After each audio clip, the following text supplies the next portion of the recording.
this market specialist was able to tell me the absolute lowest rent they've ever rented in a particular neighborhood within a certain parameter.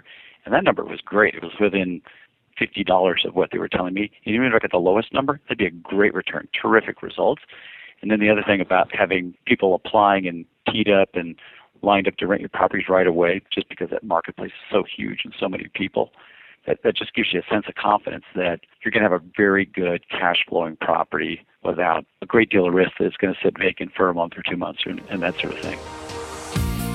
Welcome to the Creating Wealth Show with Jason Hartman. You're about to learn a new slant on investing, some exciting techniques, and fresh new approaches to the world's most historically proven asset class that will enable you to create more wealth and freedom than you ever thought possible. Jason is a genuine self-made multimillionaire who's actually been there and done it. He's a successful investor, lender, developer, and entrepreneur who's owned properties in 11 states, had hundreds of tenants, and been involved in thousands of real estate transactions. This program will help you follow in Jason's footsteps on the road to your financial independence day.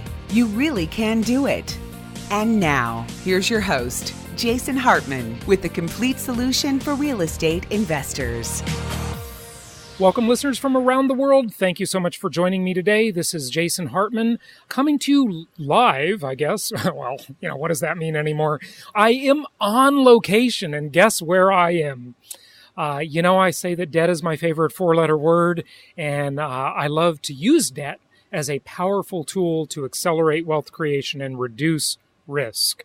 And I happen to be standing in front of the Federal Reserve Bank of Kansas City. The address is 1 Memorial Drive. I'm looking at the sign right now, and I just toured the place where they indoctrinate people. It's called the Money Museum, and I toured it with one of our local market specialists who happens to be here with me, and that is Dave. You've heard him on the show before. How you doing? I'm doing well. Good to see you, Jason. It's good to have you, and thanks for just coming down here so fast. As I suggested, meet me at the Money Museum, and we're in the money business, so we wanted to talk about it. This is really interesting because we looked inside and we saw a wall that had $40 million on it in cash. Yeah. Wasn't that incredible? It's crazy. It's crazy how much money's in there. And they gave us a free bag of money as we left. Right? Yeah. Free bags of money on your way out. Now, of course, it's shredded money, and they would only let me take one. I tried to get a couple for friends, but they said limit one per visitor.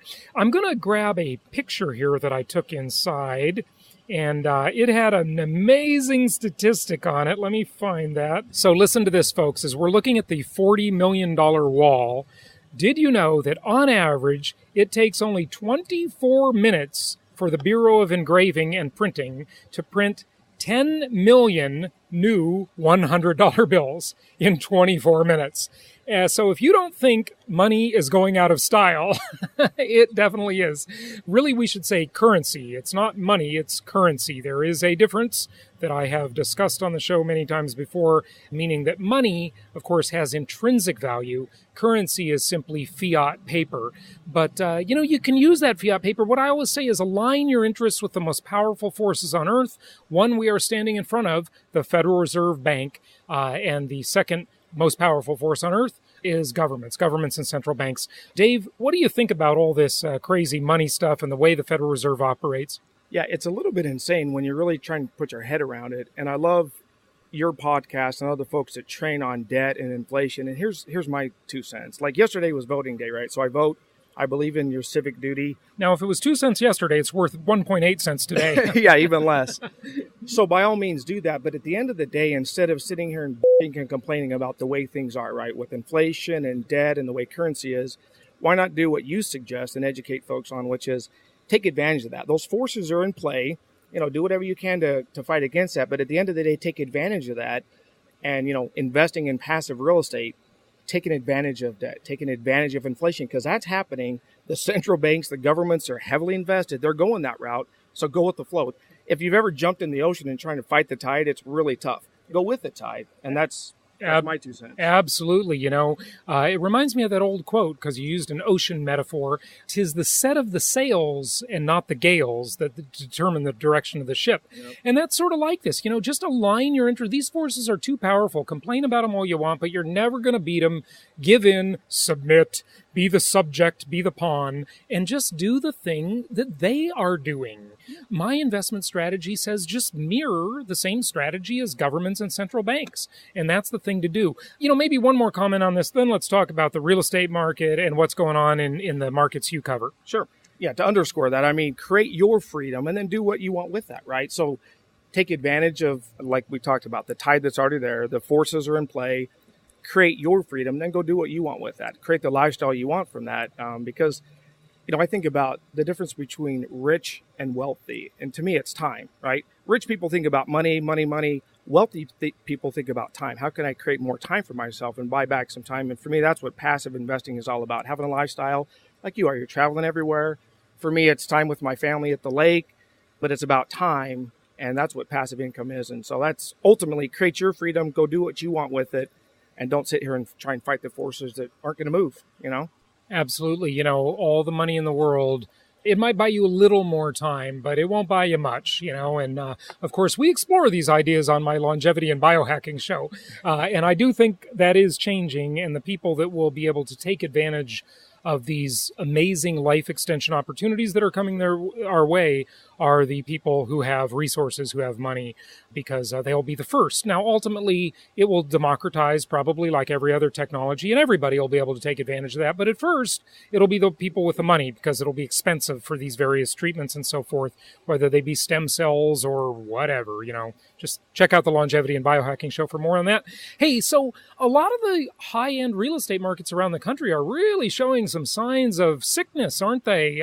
And let's kind of compare and contrast that to what's going on in your markets.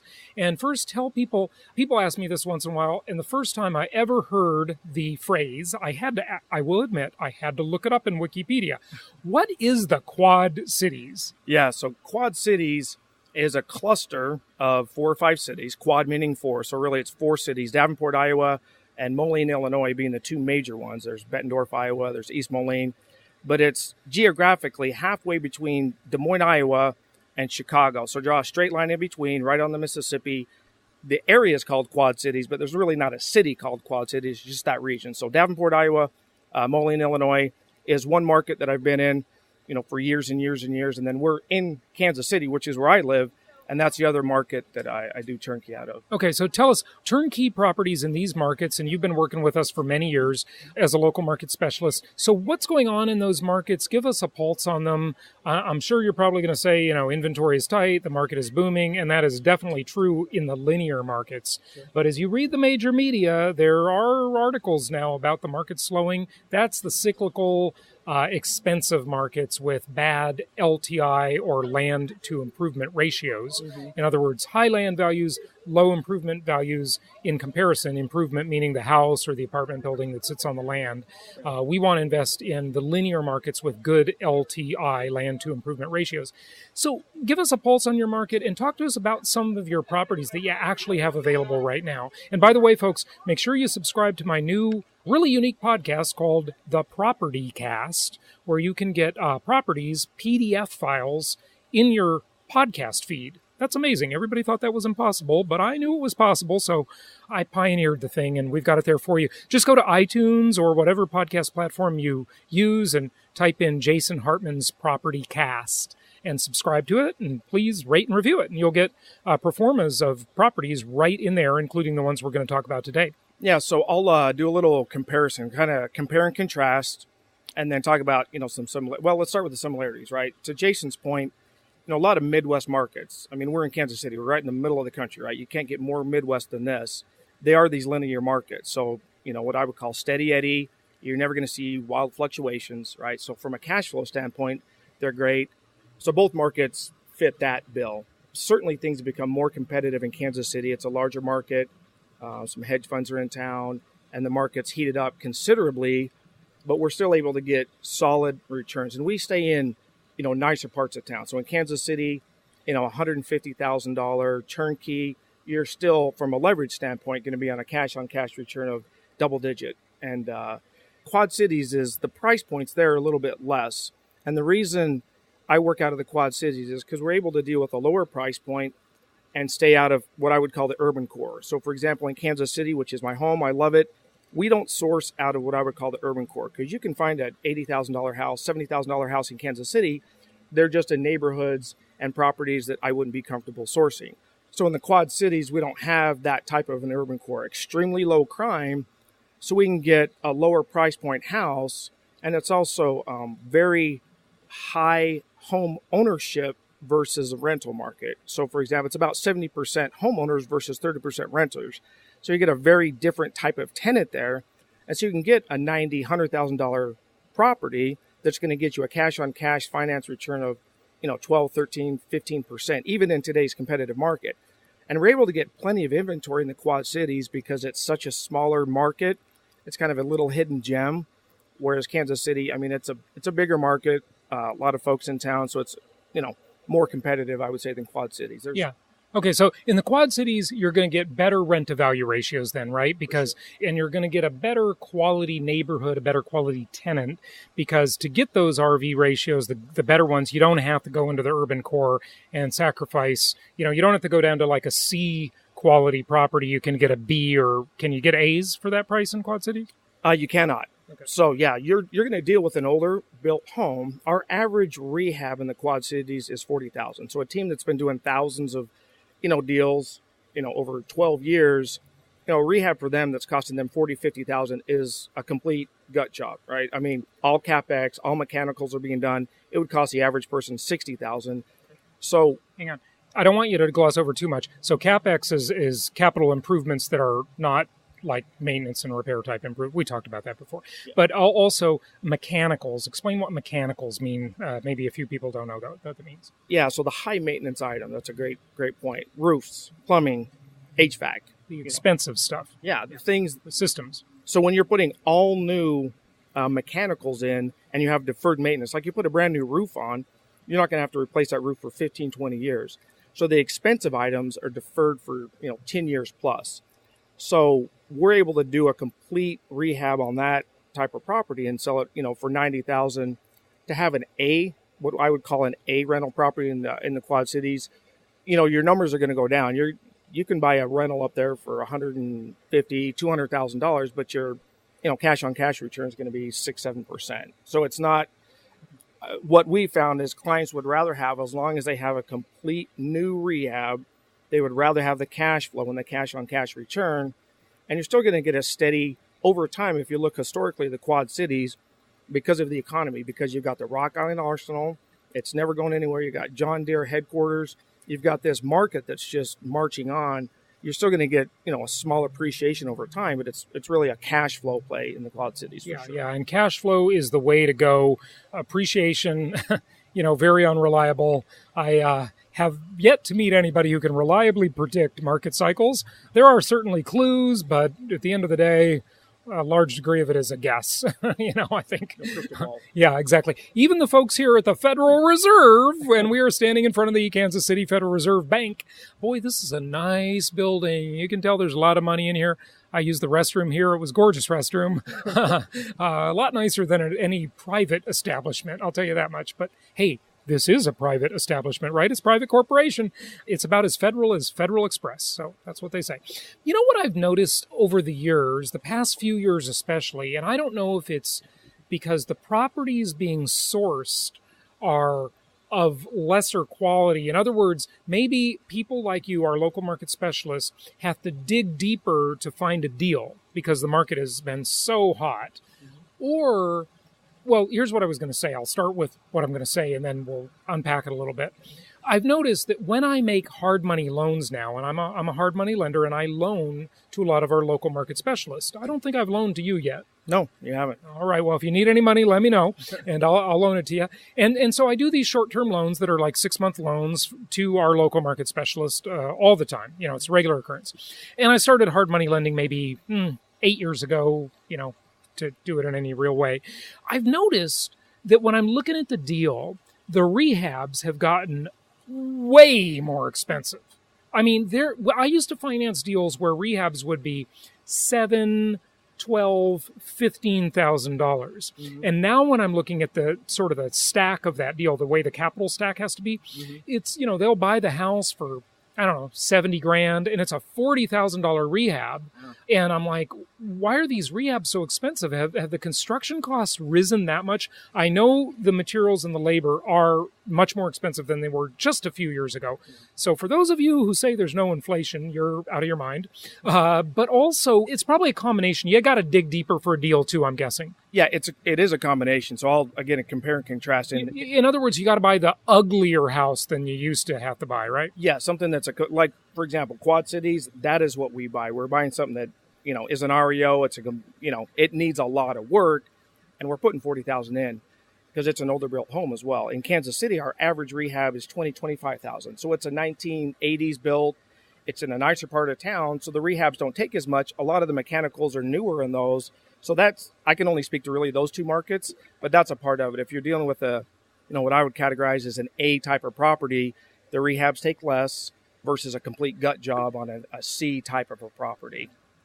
What do you think people should buy? And I know our investment counselors have a lot of opinions about this, and our clients have a lot of opinions about this.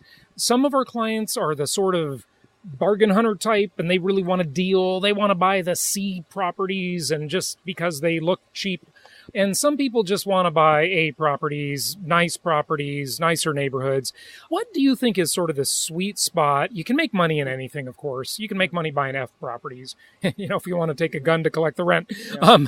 But what's the sort of the sweet spot for remote investors that don't live locally, that want to invest in areas that are better than the local area in which they live for better returns? What's the right property for them to buy? What would be your counsel there? It's a great question. I get that question all the time. And the quick answer is it depends. And I don't want to make that as a blow off, because it really does depend on your appetite and what your goals are. So I agree with you 1,000% that it's about cash flow, right? So that has to be first and foremost. But when I say appetite, I mean, for example, if you're do you like steak or fish, Well, but also your appetite for risk and reward. So for example, a C property, right? There's a margin of error there that if things go well and you're with the right team, if you're getting the right property management and the rehab's been done right and you can verify that, you're going to get cash flow. Some folks, though, don't have, I would say, more of a stomach for that kind of a risk reward. So it really comes down to the team you're working with and having the property management. I would say it this way.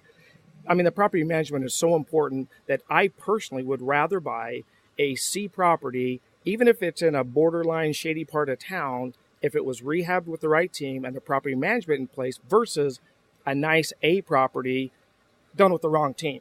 So the overall answer for me is it really depends on what stage in your investing you are. Like there's some folks who are right at the end, they need to retire pretty quickly. That's a different strategy that say that somebody's in their 30s. Maybe they're going to go with more of a long-term potential equity play. And like you said, nobody knows about appreciation.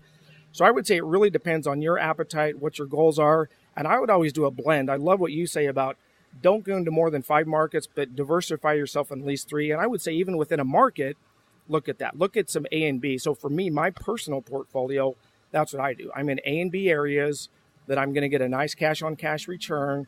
I'm in parts of town that I'd let my parents live in those houses. I can drive my kids to those neighborhoods. I feel good about that. Yep.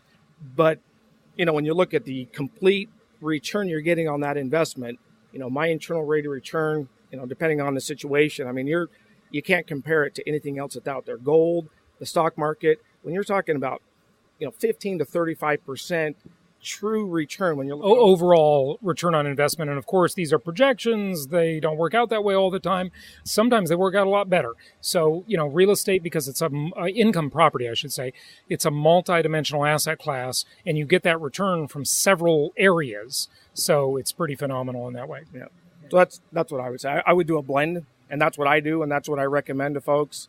It really depends on what you're looking for. Pure cash flow, long-term play, kind of what stage you're at in your investing cycle as well. Absolutely. So that's one of the commandments. Thou shalt use financial planning techniques, but instead of applying it to the crappy Wall Street assets, apply it to the most historically proven asset class in world history, and that's income property. What is your time horizon? What are your investment goals? What is your risk tolerance? There are many things to consider. That's why we have our investment counselors to guide you through this process. And you know what, folks? Some of our clients call and they have a consultation with our investment counselors, and they just sort of want to buy. I would encourage you to make your investment counselor, I'm telling you, make them guide you through some of these questions and decisions. Okay, so you'll get the properties that are best for you, and that's what we're here to do, to help you with all of that. Be sure to, if you have an Alexa, be sure to download our Alexa skill and set it up on your flash briefing. And then, hey, you can hear me every day on your Alexa flash briefing. And we got some good stuff there. We have a huge subscriber base growing on that. So the Alexa skill is in the Alexa store, I guess they call it. Set it up so that I am in your flash briefing every day. And also join us in Hawaii. First week in November, we got our 2 events coming up there. Profits in Paradise is filling up nicely now. I'm glad to say at first that was going kind of slow, but now people are really scooping up tickets, and I think that event will probably sell out, especially given how much time we have before the event. So be sure to get your tickets so you're included in that. We're planning to do a luau. We might do a sailing trip, networking luau, networking sailing trip. Hawaii is just gorgeous. I haven't been there in years. I can't wait to go back. This is our first event in Hawaii. If you're listening to us from Asia, Australia, New Zealand, hey, this is the closest we'll probably get to you. So come on over and see us. And we'd love to have you there in Hawaii. Go to jasonhartman.com and check out the Profits in Paradise Conference and join us for the Venture Alliance retreat that's just one day later in Kauai. So you can group those 2 events together and make it an awesome time. Okay, hey, we got part 2 of Richard Wilson today, and let's talk about investing techniques of the ultra wealthy and family offices. So here we go.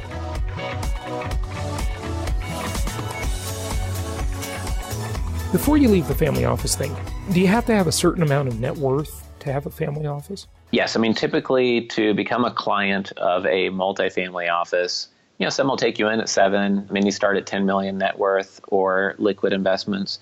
And then, in the 10 to 30 million range, you're typically becoming a client of a multifamily office. Once you do get worth 25, 30 million, especially when you get worth 70, 100 million plus, you typically look at starting a single family office for yourself, even if a multifamily office or private bank, like a Goldman or UBS is helping manage part of it. You keep saying multifamily office, and I'm not sure people know what that means. Do you mean for multiple families or multifamily properties? Just distinguish that if you would. Yeah, so it doesn't have anything to do with multifamily properties, but multifamily offices are family offices that serve 5 clients, 10 clients, maybe 100 different clients. Mm-hmm. There's one multifamily office I know that only takes $100 million net worth clients, and they have about 30 clients. Some others have 200 clients, all worth 10 million each. And so, but again, when you're doing that, you're really just back to the outsourcing and the control problem, aren't you? Or maybe not, because they don't sell anything. There's never a conflict of interest, probably, right? Yeah, most of the time they don't sell anything, or if they do, they say our only area of expertise is self-storage. So if you ever want to access the self-storage, it's an option on the table. Everything else is third party, and we're not pushing you a product. We just charge you a flat fee, and it's not, we don't care which one you choose. It's just whatever's best for you. So some of them are conflicted, and they just try to wear it on the sleeve to kind of, show that they do have one thing that they do internally. Yeah. Okay. All right. Okay. Go ahead with best practices of centimillionaires. So I think a couple of the most important points. I mean, one you kind of were hinting towards already about identifying a bottleneck. And we oftentimes refer to those, like Vern Harnish, he talks about choke points. And essentially what I found in my own business, and then I've found with many family offices, is that finding the most costly part of your business, or the thing which will be natural lead generation for your business, but it's a separate operating business in itself, can be some of the biggest sources of leverage, and they also can cost nothing. Sometimes these can be media assets. Like when we are starting the Family Office Club, we are able to acquire familyoffices.com for just $10,000, and we built it up into the most visited website on the industry. We used that to get a book deal with Wiley on family offices, and it led to our podcasts and LinkedIn groups, and it led to our events. And so each one I see as a choke point, kind of getting like a Jim Collins flywheel concept, just getting that to slowly turn over, and each choke point you can acquire turns over that flywheel another rotation, and just is more forward momentum. So what's most interesting to me is that as we were growing the Family Office Club, we had a platform model that had a couple different media aspects, choke point ideas worked into it, a couple different operating businesses in one platform. And I would get critiques sometimes of people saying, oh, you should just do one thing, or you should just focus on this one area. They didn't really understand why I had that added complexity. But what's really interesting is as I got more and more cold calls and cold reach outs from $100 million plus families, it was the centimillionaire patriarchs and the heads of the family themselves most who really loved talking about exactly what we're talking about right now. They love talking about choke points. They love talking about a platform strategy or, what the idea I'm going to talk about next. And so I've found that the most successful people don't approach the business in that straight head-on way. They do think strategically. I've never gotten a negative ROI out of spending some really concentrated time on choke points. And I've just found that to be a very common theme within the portfolios of the clients I work with. Another strategy I want to talk about is niche domination or kind of a monopoly strategy. Rockefeller was a master at basically monopolizing his area through both using choke points, but also just being able to own a high percentage of the oil trade in his time. But another example is a family I know that bought a street sweeper company that had a lot of intellectual property on it. It was the most patent device on the market. And then they were able to buy a garbage truck manufacturing company as well that also had a lot of intellectual property on it. So they could do licensing and have other ways of getting the ROI on their investment. And now they have two of those high IP assets, and they're able to call on a single county, and they have both things to be selling them. And that investment has gone very well for them because their competition typically doesn't have multiple offerings, and they don't have all the intellectual property rights, which they can use to defend their turf and kind of expand how they occur revenue in that business. So dominating a small niche area is a reoccurring theme that I've found. And it works so well that obviously there's antitrust laws that Amazon fights and that, Microsoft has fought in the past and AT&T got broken apart for. Well, and then just yesterday or a couple of days ago, that was very much in the news again with AT&T, and they won the right to do that deal with Time Warner. Yeah. Yeah, exactly.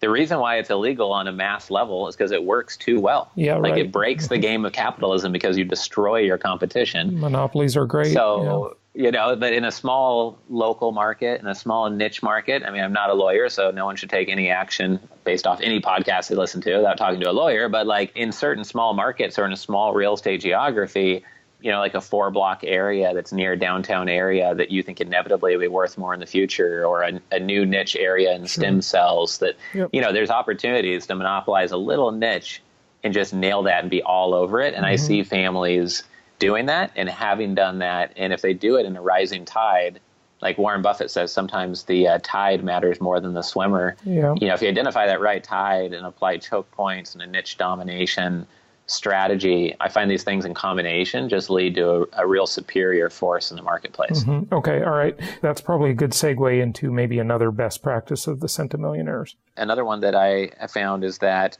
they like to be as close to the source of an investment as possible. So they would be the last person to want to invest in a deal or even hear about a deal where it was a broker who's part of a broker network, and then they heard there's a deal in this other location, and they're not tied to it closely.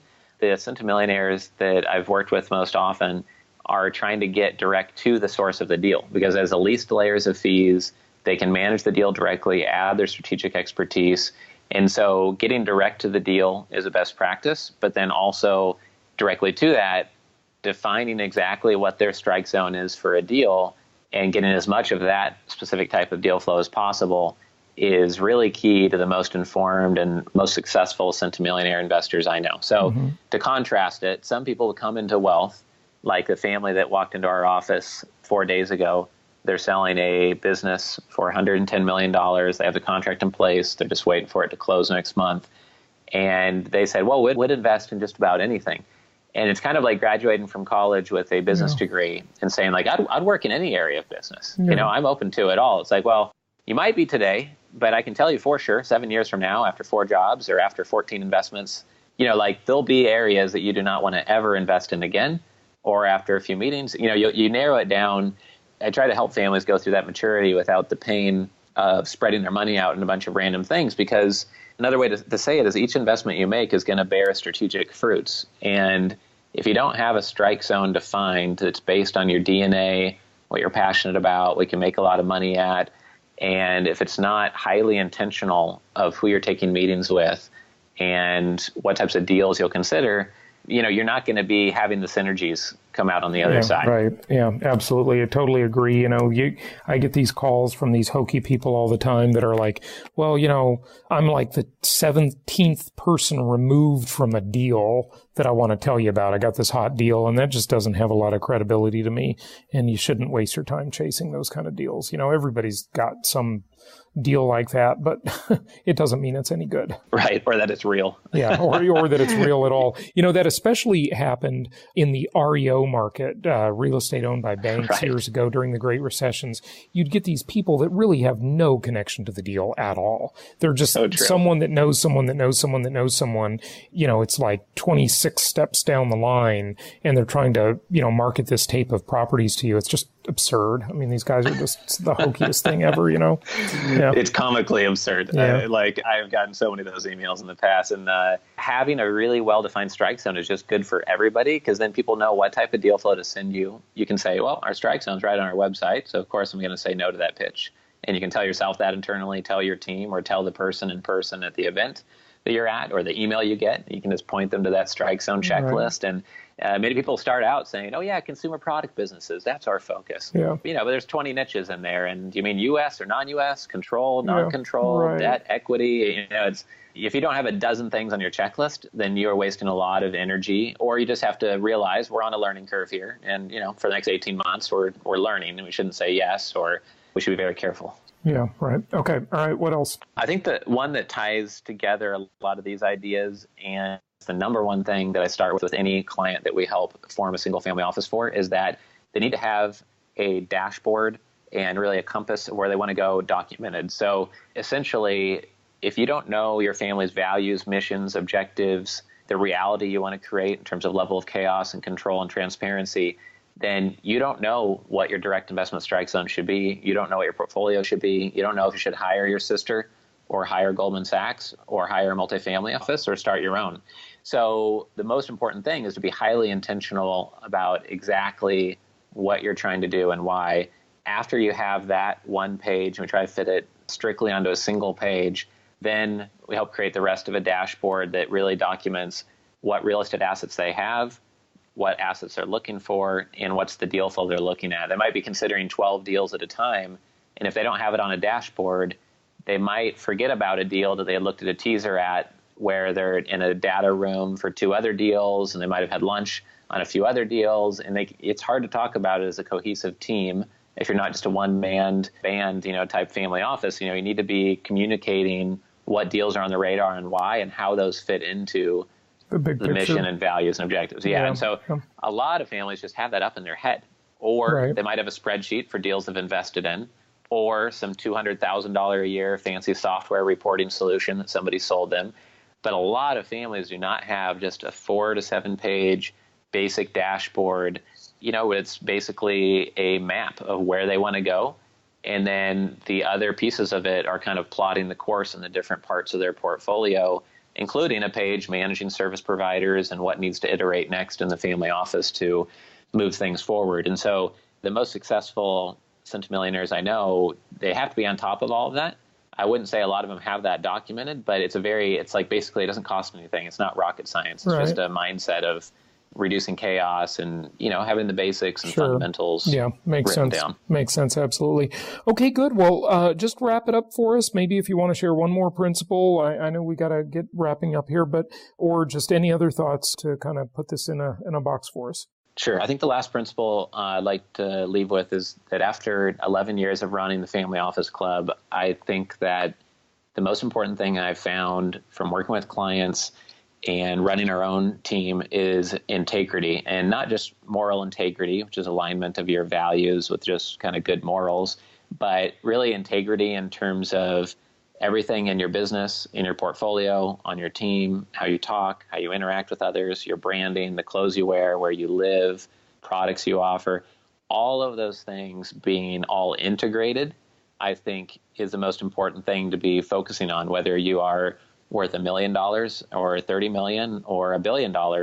That goes for within a business as well as in your personal life, because when it's not, then something is in conflict and you're just fighting yourself and you're dragging an anchor behind you. And I love this concept because I apply it to myself, my clients, our events, our company overall. And I just find that it's really helpful in making sure that the clients we engage with are also aligned with where we're going and who we can serve best. And so just keeping integrity centered and central in everything we do and encouraging our family office clients to do so as well, I think just removes a lot of stress and chaos and lost capital for people who are investing and who don't kind of stick to their principles. Absolutely. I think that's very good advice. Richard, give out your website. It's just simply familyoffices.com. And we've got a free book on there for family offices if anyone wants to learn the basics. All right. Thank you so much for joining us again. It was good talking with you. Great. Thank you, Jason.